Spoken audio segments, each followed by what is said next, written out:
That's my secret, cat. I'm always angry.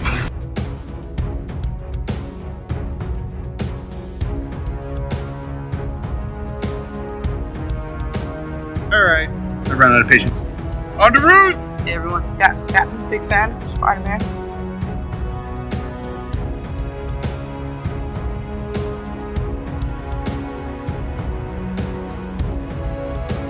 Avengers! Assemble.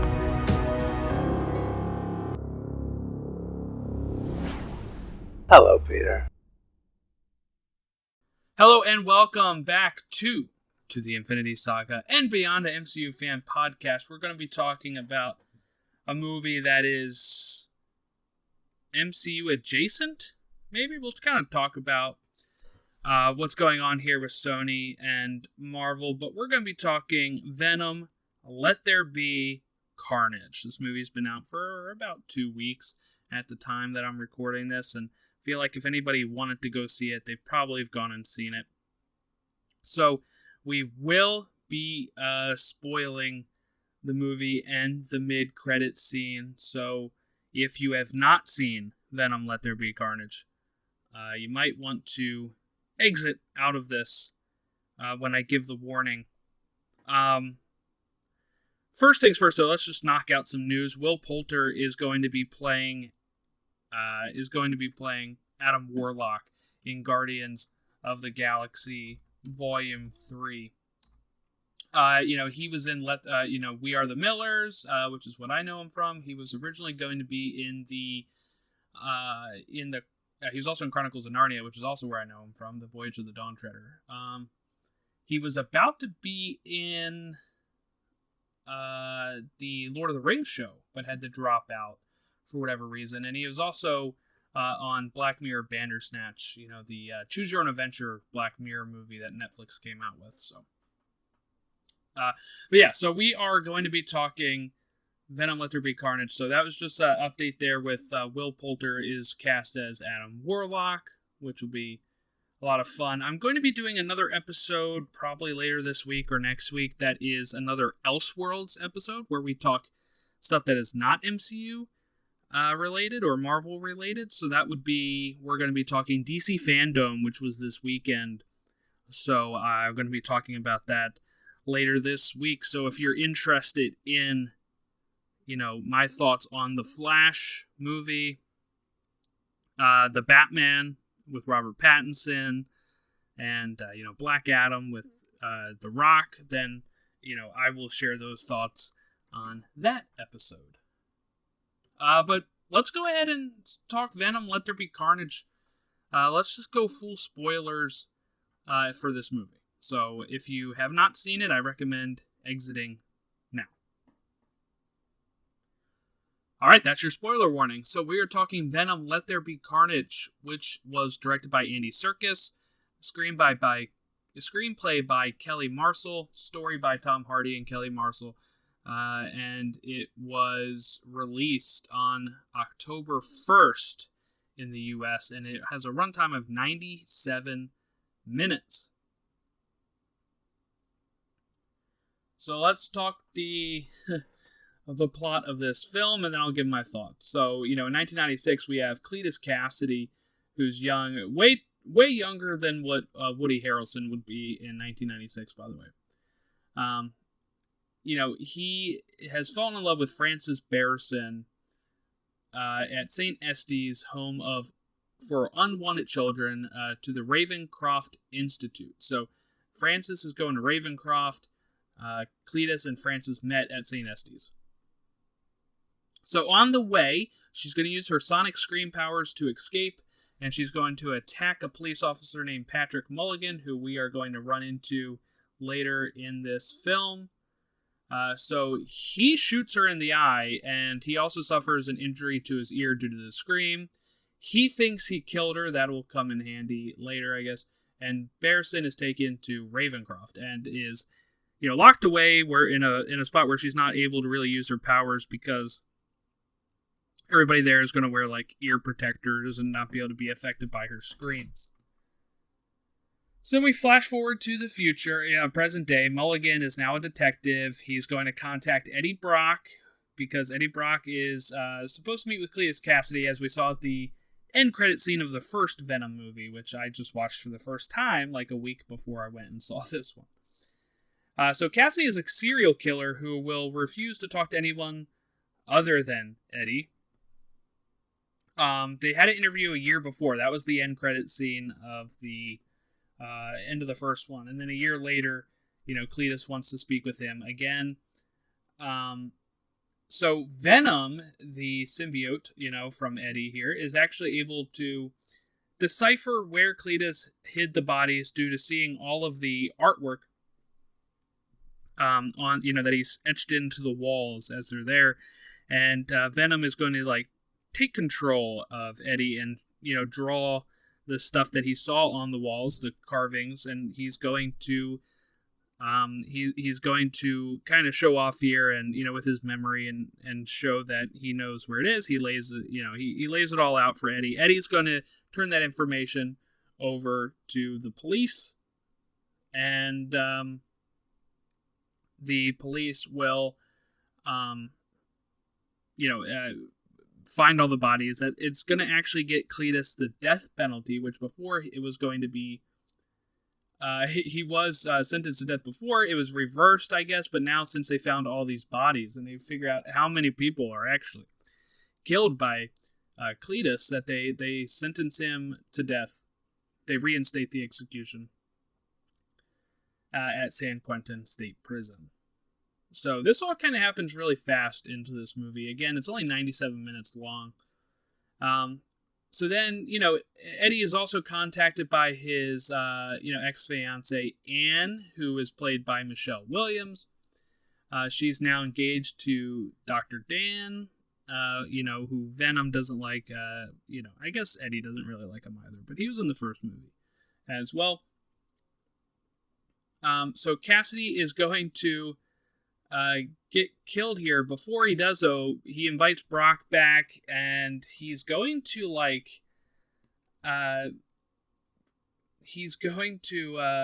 instigate Eddie a bit, and Venom is going to attack Cassidy. And what happens here, Cassidy's going to bite Brock's hand, and that is going to make him ingest a small part of the symbiote, but it's going to become red for whatever reason. It's not really explained in the movie why this would happen.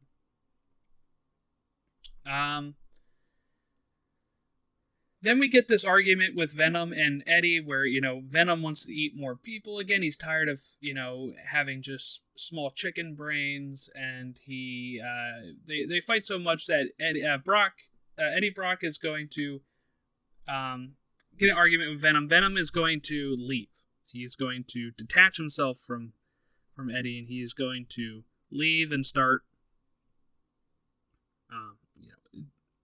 going in other people. But as we established in the first movie, Eddie is the perfect match for Venom, so the other bodies are going to start slowly deteriorating and dying due to this matchup. So then they try to kill Cletus Cassidy here. The red symbiote blocks the injection and just goes on a huge rampage throughout the prison. He introduces himself. He finally calls himself Carnage. He frees inmates. He kills guards. And then he's going to try to go hunt down to see if he can find, his girlfriend Barrison, Frances Barrison from Ravencroft. He'll find out by randomly hacking some computer with internet in a gas station, and that she's in Ravencroft, and he's going to break her out. There you go. Venom's doing his thing, Eddie's doing his thing. They're all separate, and the police officer, Detective Mulligan, thinks that Eddie might have something to do with breaking out Cletus.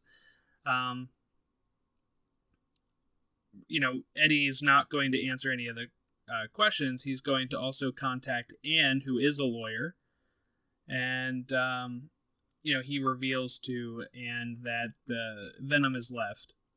So Venom is hopping body to body. He even gets into this like rave party thing. Venom's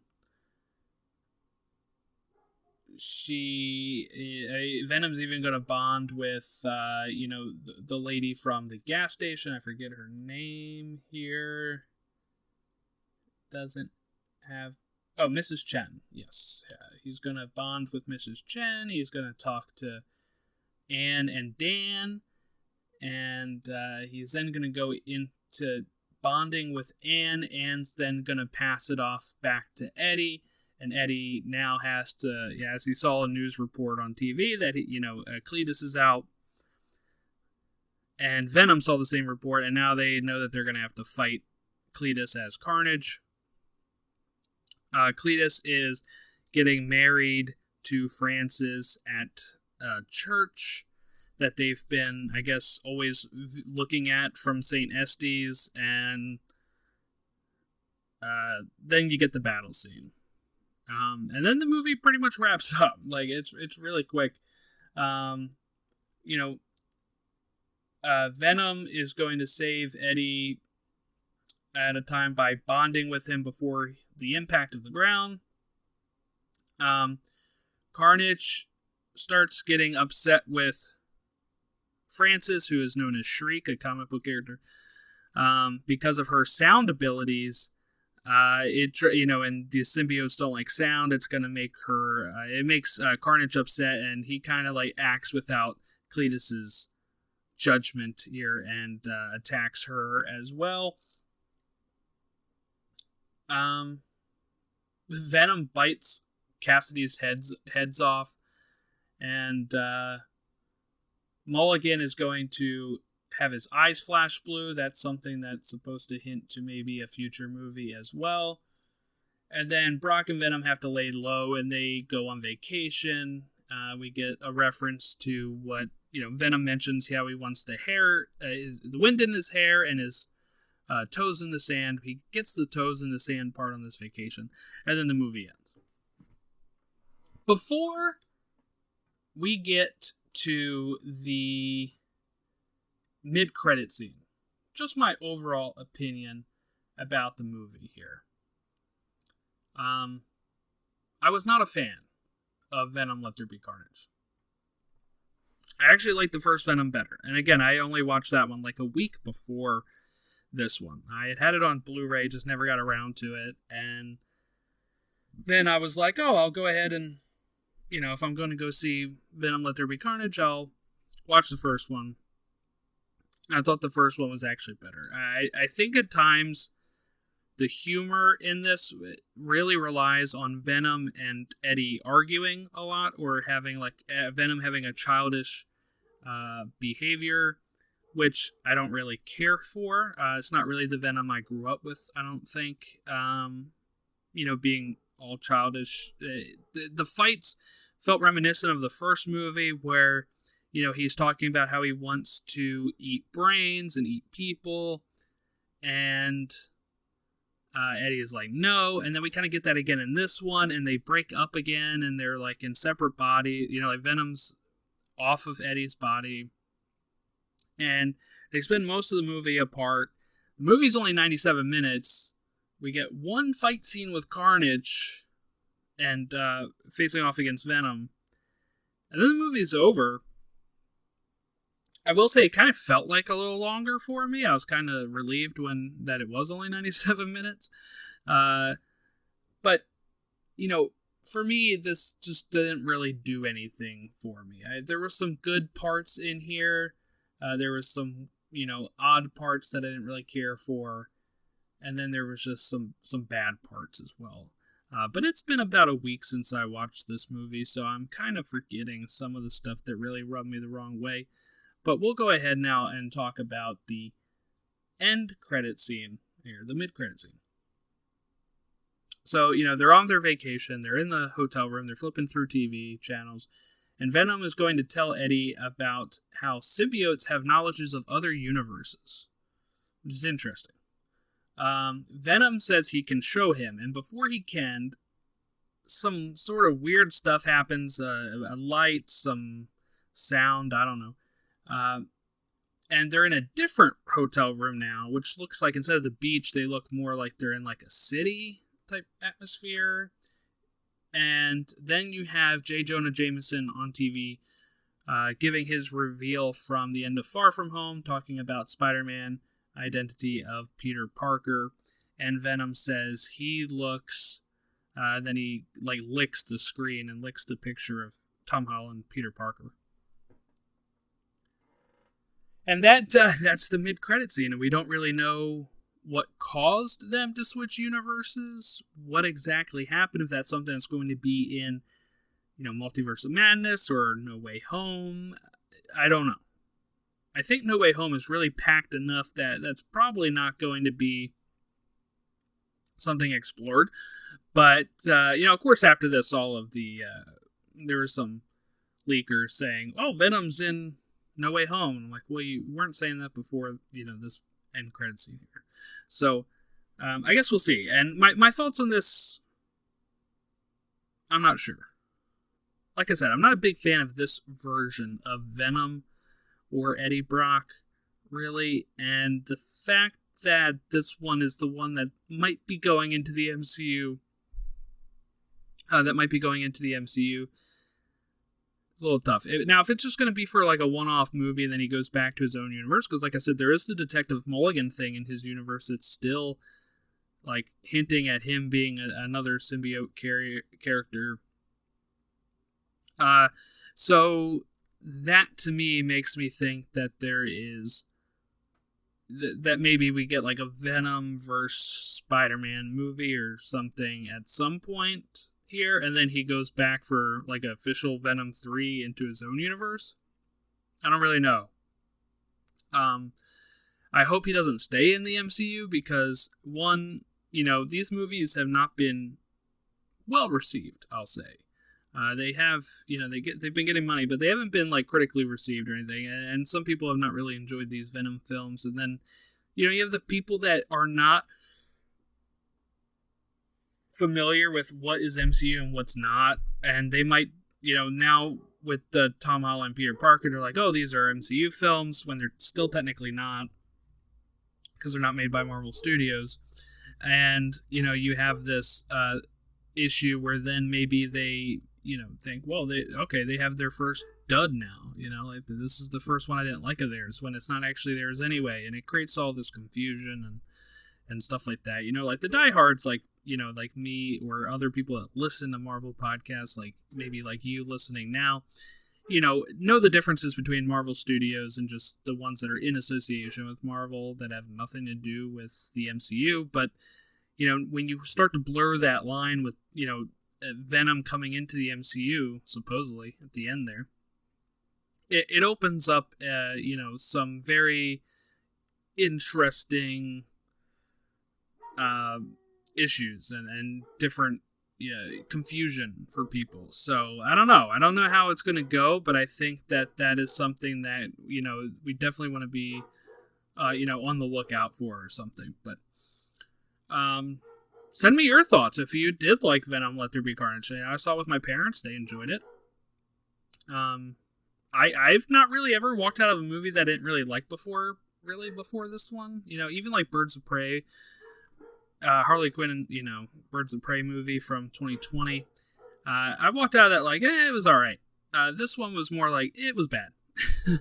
But, I'm happy if other people enjoyed this movie, but it didn't seem like it was for me, and I wonder how it's going to go from here on. I am excited about maybe, seeing Spider-Man in this universe being, up against Venom, but again, it doesn't feel like the Venom I know, so I might not actually get what I want. But I think that's about it. This is a pretty short episode. I do apologize if people wanted a longer one here.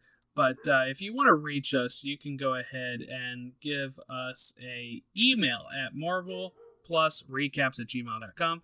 You can hit us on Twitter at @TOInfinitySaga, or reach us on Facebook.com/InfinitySagaBeyond. And I will catch you next time.